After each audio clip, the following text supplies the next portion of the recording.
Like I've been telling you all week, when the market rolls over like this, sometimes you got to hold your nose and you got to go bargain hunting because these are indiscriminate sell-offs and they create buying opportunities. So you know where to look.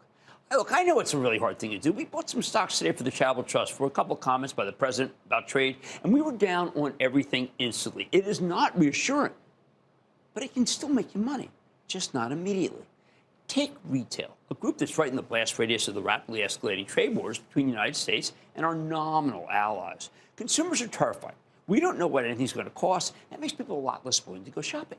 But I think this tariff reign of terror is temporary, at least the terror part of it. Sooner or later, we're going to get used to it, actually, and there will be some kind of resolution. And then many of these retailers will bounce right back and will say, why didn't we do some buying? And that's what I'm talking about. But you only want to pick the best, okay? And a best like Ralph Lauren. After roaring in the second half of last year and throughout January and early February, stock's suddenly been obliterated, pulling back from 289 at its high to 216 and change today. It's been a breathtakingly bad run. Maybe it should have been at 289. I don't think it should be 216. Why am I sticking my neck up for this apparel company when you have to presume you will get your head cut off right now? Well, the fact is, Ralph Lauren reported a fantastic quarter in early February, not that long ago. Better than expected growth in every geography, rising gross margins. While the company saw better than expected consumer demand across all channels, the direct-to-consumer business had same-store sales growth of 12% globally. That's really impressive. As management sees it, consumers demanding these products directly from the source is a leading indicator of their, quote, global brand desirability, end quote. Plus, it doesn't hurt that direct-to-consumer, with its great gross margins, makes up 2/3 of the business. So what was driving the stellar growth? The good news is it's all about Ralph Lauren's core products, and they're classics. I mean, knit shirts, chinos, Oxford cloth shirts, select footwear, accessories, all of which saw revenue growth in the low teens. Pretty extraordinary, isn't it? These core products make up more than 70% of the business. As for the company, they refer to it as the high potential business is another business that they have. Women's apparel, outerwear, handbags, and that grew at an astounding 20% clip. That outpaced the company as a whole. All right, this past quarter included Ralph Lauren's performance over the holiday season, where they had an incredible Black Friday selling period, allowing them to pull back on promotional activity and sell more goods at full price. That's highly unusual. Most companies could not do that. Consumers were taking this stuff off the shelves before they even had time to slap a discount on it. Very impressive in an industry where there's always someone looking to steal your customers by undercutting you on price. Can't do this. This is a classic company, classic look. Geographically, the company is also doing very well in North America. It's the largest market, 7% revenue growth. Europe and Asia did even better with revenue growth in the mid-teens. Of course, you could argue that none of this matters anymore. Ralph Lauren's latest quarter took place in a totally different world, one where we weren't worried about trade wars and plummeting consumer confidence, presidential tweets. Certainly true. But it's also why the stock has just fallen 25% in over a month's time. It's on sale. Not the goods, the stock. Don't forget, on the latest conference call, management noted they currently anticipate a minimal annual impact from tariffs. Although, again, that was before things started spiraling out of control. Still, I believe Ralph Lauren's much more likely to make a comeback than your average retail stock. We know that from the last quarter that their brand is as culturally relevant as ever.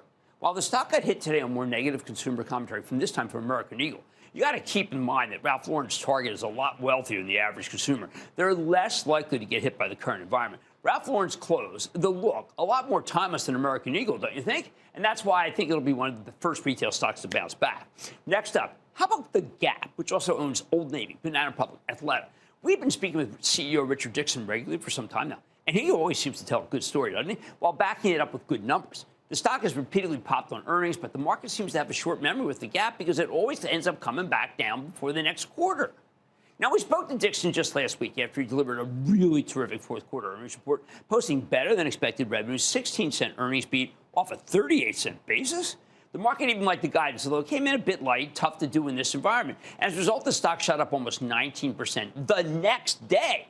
Gap roared for a good reason, because there was a lot to like about the quarter. The company picked up market share for the 8th consecutive quarter, gaining or maintaining share across all 4 of the brands. The standout of the quarter was the core Gap brand, posting same-store sales growth of 7%. That was extraordinary. I haven't seen that in a long time here. That was way higher, by the way, than the 2.3% that the analysts were looking for.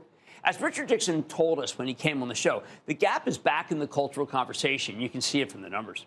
The company's largest segment, Old Navy, also did pretty well, with better than expected same-store sales and the 8th straight quarter of market share gains. They're doing very well in denim, which we know is very hot. Even Banana Republic is doing well, something he promised, and then he delivered 4% same-store sales growth. Wall Street was looking for flat numbers. Extraordinary. I've spoken with Dixon in the past about reinvigorating this beaten-down brand, and he's clearly doing something right. Look out for the White Lotus collaboration they just released. It's as good as the show. They got a winner.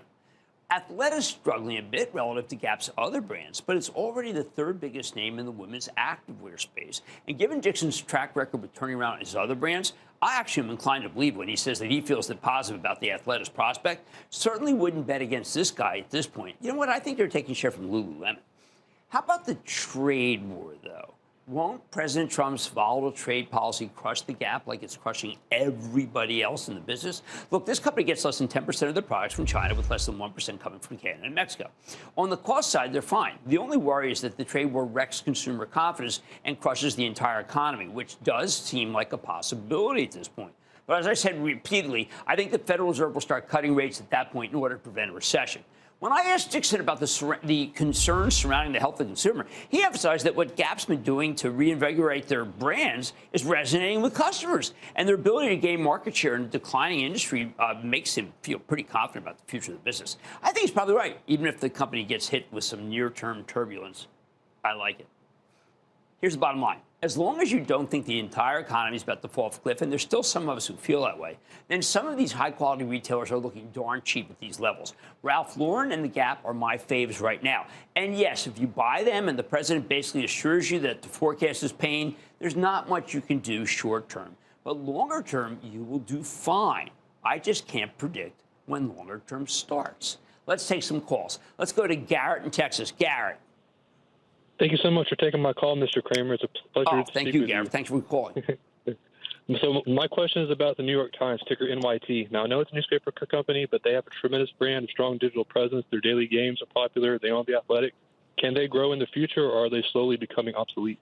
Okay, there are people, it's not obsolete, but there are people who are very worried about the advertising market. I'm trying to circle the why. I do like subscription business, by the way, and the subscription business is terrific. This stock has come down.